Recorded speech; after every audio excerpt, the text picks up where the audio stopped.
L'étiquette qui consiste à prendre un homme et à escroquer les hommes riches n'est pas un phénomène nouveau, loin de là. En fait, il s'agit probablement du plus vieux truc expliqué dans The Book of City Girls.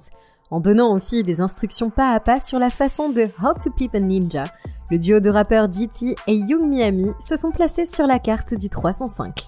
En lançant certaines des tendances les plus en vogue aujourd'hui, les monarques arnaqueurs préférés de tous auraient cessé d'exister si on ne comptait pas Trina, la princesse de diamant qui a ouvert la voie. Connue également comme la reine du quartier sud de Miami, Trina s'est emparée du quartier 305 dans le film Nan, sorti en 1998 et a poursuivi son règne en tant que femme la plus classe, la plus explicite et la plus vulgaire du rap pendant près de 3 décennies.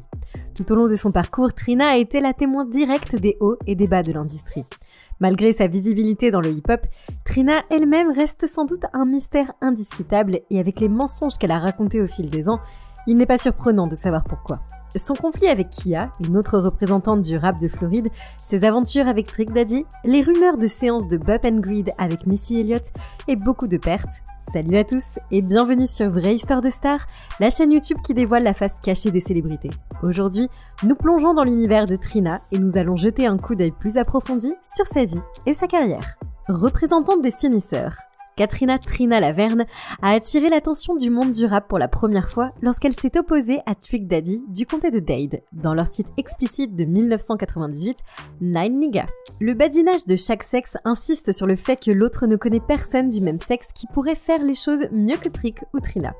Ce qui a commencé comme un hasard s'est transformé plus tard en un tâtonnement musical pour Trina et finalement en une carrière à part entière. Mais avant que Trina ne sorte du studio en se balançant, elle était une participante volontaire aux manigances d'Atlanta dans le Freaknik au milieu des années 90.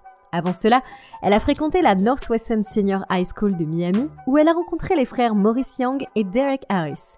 Killing the 8 Count in Magic Dancing était son option de choix après avoir obtenu son diplôme en 1992.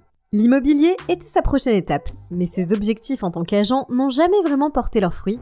Elle leur a préféré l'école de cosmétologie, le salon et le poteau à la place. Le striptease n'était pas idéal ni le but ultime pour elle, mais plutôt un court passage pour joindre les deux bouts, tout comme la musique dans laquelle elle est tombée accidentellement lorsque Maurice Young, alias Trick Daddy, a persuadé la jeune Katrina de prendre le micro, après qu'elle et un groupe de ses amis lui aient rendu visite avec quelques autres sur le plateau de tournage d'un de ses clips vidéo. Avant le tournage du clip, Trina est sortie avec le frère de Trick, Derek, alias Hollywood, jusqu'à sa mort prématurée en 1994. Comme on peut s'y attendre, cette perte a dévasté Trina, qui a continué à courir après le sac par tous les moyens. 4 ans plus tard, ce soupir de soulagement est venu sous la forme d'un single à succès et d'un hymne de Miami. Ce qui devait être une séance de studio amusante s'est transformé en une demande de Trick Daddy à Trina pour qu'elle participe à son prochain single. L'hésitation s'est transformée en confiance et Trina s'est rapidement retrouvée sur le plateau à tourner son couplet pour son tout premier morceau de rap. Nine Nigga a fait son apparition sur le 305 en 1998 et les rues et les clubs n'ont pas pu se passer de He Said, She Said de Trick et Trina. Faisant le tour des avenues locales, Nan est sortie en tant que premier single du deuxième album studio de Trick www.tug.com, qui s'est avéré être un succès, atteignant la 62e place au Billboard Hot 100 et la 3e place au classement des chansons rap. Tout cela a propulsé Trina sous le feu de la rampe du hip-hop, ce qui lui a permis de signer un contrat d'enregistrement avec Slip and Slide Records. Quelques années après s'être lâchée sur Nan, Trina sort son premier album qui la consacrera à juste titre Da Baddest Bee pour les années à venir. 33e au Billboard 200 et 11e au classement des meilleurs albums de R&B hip-hop, l'album est resté 39 semaines au Billboard et 49 semaines au classement hip-hop. Da Baddest Chick marque avec assurance l'arrivée de Trina sur la scène du rap sexuellement explicite, aux côtés de Lil' Kim et de Foxy Brown. Contrairement à Kim et Foxy, l'attrait de Trina est un peu trop gutter pour séduire le grand public. Elle ne pouvait pas faire mieux, mais cela ne l'a pas empêchée de prendre d'assaut l'Amérique. Da Baddest Bee et Pullover. Da Baddest est peut-être chaud aujourd'hui, mais à l'époque de sa sortie, le single n'a pas réussi à se classer, atteignant 64 sur le classement Hot R&B and Hip Hop. Le deuxième single a toutefois connu un succès modéré par rapport à la première sortie de l'album, atteignant le numéro 93 du Billboard's Hot 100 et 41 au classement des chansons de rap. Da Baddest Bee a ouvert les vannes de la réception critique, étant donné que le style de rap de Trina était relativement nouveau à l'époque. Un critique d'Entertainment Weekly a déclaré que Trina se positionnait audacieusement comme la nouvelle reine des récits hip-hop à l'eau de rose dans lesquels le sexe est un sport de contact pratiqué par des hommes et des femmes rivaux. En novembre 2000, l'album a été certifié disque d'or par la RIAA et est resté 29 semaines dans le classement Hot 200 du Billboard et s'est vendu à plus de 700 000 exemplaires rien qu'aux États-Unis. Son statut de sex symbole solidement établi l'a aidé à sortir son deuxième album, Diamond Princess. Avec seulement 2 projets à son actif, elle crée sa propre maison de disques, Diva Enterprise, et signe avec une rappeuse de 9 ans, Lil Brianna. Diamond Princess a fait ce que Da Baddest B n'avait pas pu faire, atteignant une étape importante du Billboard 200 en débutant à la 14e place. La collaboration avec Missy Elliott pour l'album s'est avérée être une bonne idée. Mais alors que Trina et Missy s'échangeaient des verres dans le studio, la rumeur veut qu'elles se soient échangées des verres à l'intérieur et à l'extérieur du studio. Trina est une pro pour garder sa vie privée, et elle a fait un excellent travail en la cachant et il n'a pas toujours été révélé exactement qui a craché le morceau, mais tout ce que nous savons c'est que Missy ne serait pas la seule MC féministe à être bisexuelle. Alors curieux? Quel que soit le nom qu'on lui donne, il a été confirmé que Trina était un joker à l'époque. Mais elle a nié toute implication dans les rencontres avec Missy Elliott, mais nous n'en sommes pas si sûrs, mais nous la croyons quand même sur parole. Trina a connu le début des années 2000, mais comme nous l'avons suggéré au début, une carrière musicale n'était pas sur son radar. En fait, elle n'était même pas intéressée par la scène musicale et a prêté sa voix distincte pour le single de Trick Daddy en 1998 par pure loyauté et pour le plaisir. Les rues de Miami en Floride se sont acharnées sur Trina, mais il y a bien sûr eu des réactions sur le caractère explicite de son image générale, malgré le fait que ses homologues masculins aient littéralement montré des femmes nues tout au long de leurs vidéos musicales. Vous vous souvenez de l'exercice de Nelly? Bien que les années 90 aient été l'époque des femmes MC, Trina savait que dans le rap game, plus on est sexy, plus le taux d'approbation de ses homologues masculins augmente. Ils ne veulent pas vous voir en jean large, ils veulent vous voir sexy parce que tu es une femme, je suis un mec, je n'apprends rien de toi, je veux juste te voir, alors quoi que tu dises, je m'en fiche probablement, je veux juste te regarder et quoi que tu dises, ça sonne bien pour les hommes, c'est juste la réalité, c'est comme ça. Plus controversée, Trina a jeté les bases de ce secteur du féminisme moderne. Des femmes qui assument leur sexualité sans culpabilité. La rébellion a donné à d'autres femmes le confort nécessaire pour assumer leur propre sexualité, malgré ce que cela peut paraître aux yeux des autres. Trina est à la tête du nouveau mouvement. Maintenant qu'elle est une rappeuse confirmée, la reconnaissance s'accompagne de la presse et des spéculations des médias sur la vie de Trina en dehors de la musique. Sa relation avec Lil Wayne ne tenait qu'à un fil, comme ses dreads, et elle est même débouchée sur des fiançailles, des tatouages assortis, un single commun, Don't Trip, pour son 3e album, Glamorous Life, et même une grossesse qui s'est malheureusement soldée par une fausse couche. Wheezy F Baby and the F stand for Flop, Wayne avait beau être une méga star à ce moment-là, sa popularité n'était pas suffisante pour propulser la chanson au sommet des charts et elle n'a pas fait beaucoup de bruit. Ce n'est que lorsque Trina a ralenti les choses sur un rythme R&B addictif avec Kelly Rowland pour sa chanson Here We Go qu'elle a obtenu son premier et unique succès dans le top 40. 16e au classement Hot 100 du Billboard, The Glamorous Life s'est hissé à la 11e place du classement des albums du Billboard. Le remplacement de son rap up-tempo habituel par un son plus vulnérable mais caractéristique de Trina a joué en sa faveur et près d'une décennie après le début de sa carrière, elle était au sommet du trône. Au milieu de l'effervescence, Trina a partagé un peu plus d'informations personnelles qu'elle ne l'avait jamais fait auparavant. Je ne suis pas noire, je suis dominicaine. Trina aurait dit à qui voulait l'entendre qu'elle était à moitié dominicaine grâce à son père et bahaméenne grâce à sa mère, Vanessa Taylor. Still Da Baddest, son 4e album, mais aussi son premier tome 10, est un véritable testament de sa longévité dans un genre où il n'y a qu'une seule femme à la fois.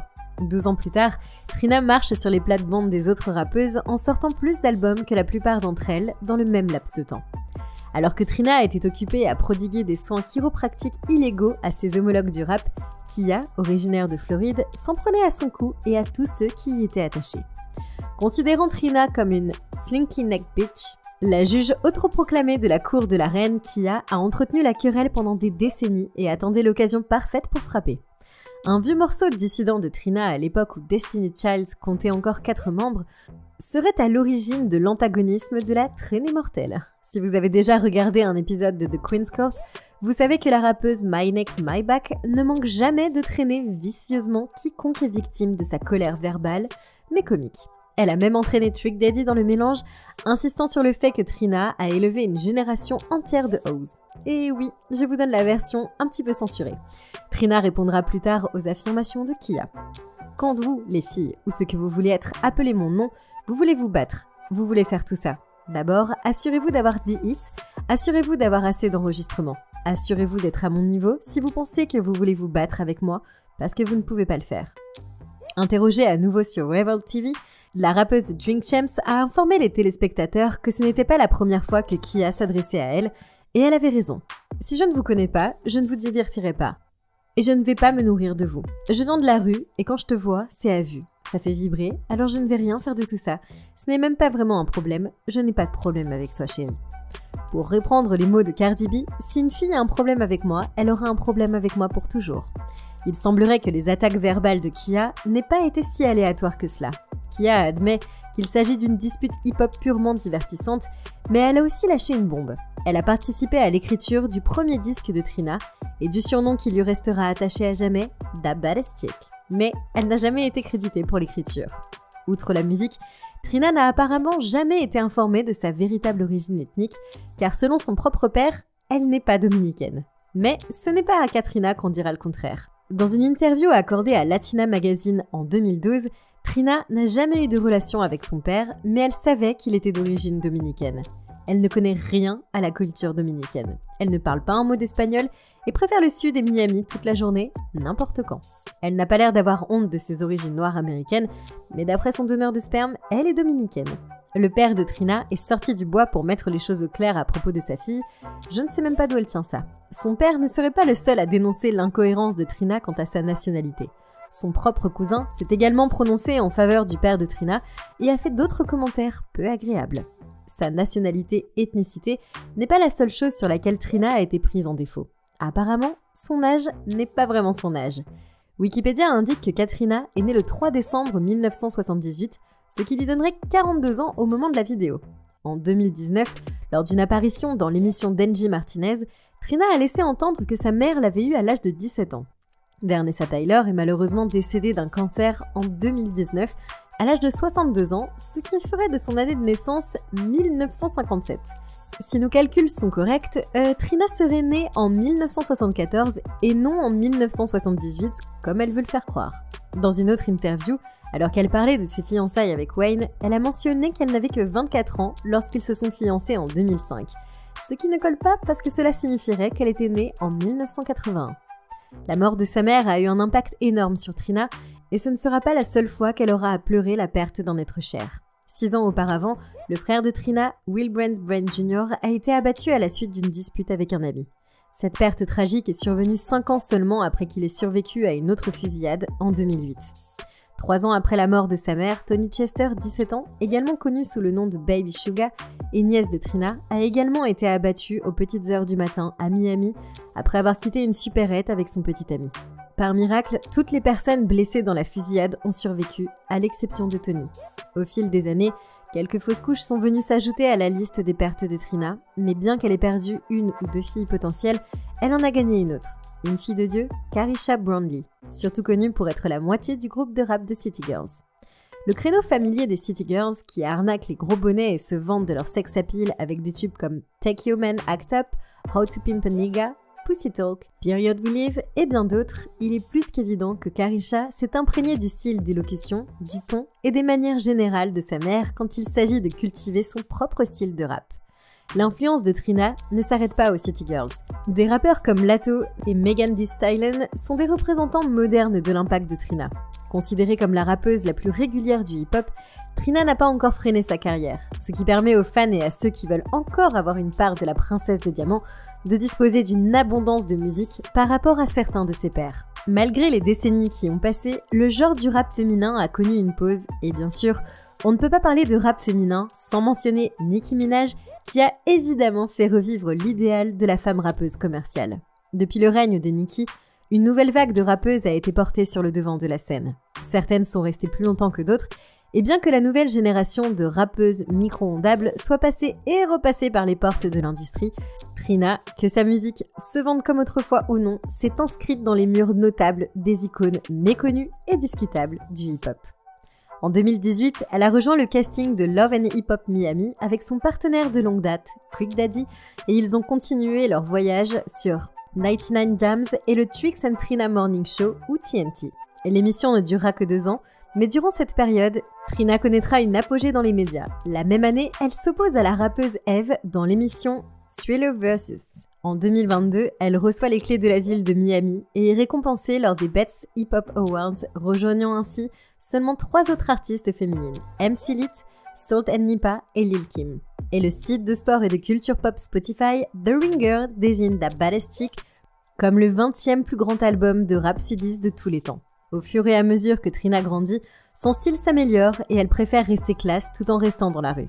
La reine du 305 continue d'encourager l'unité au sein de la sphère féminine du rap et reste la plus mauvaise des filles. Est-il temps d'offrir ses fleurs à Trina? Faites-nous part de vos pensées et vos opinions dans les commentaires ci-dessous et restez à l'écoute pour d'autres vraies histoires de stars.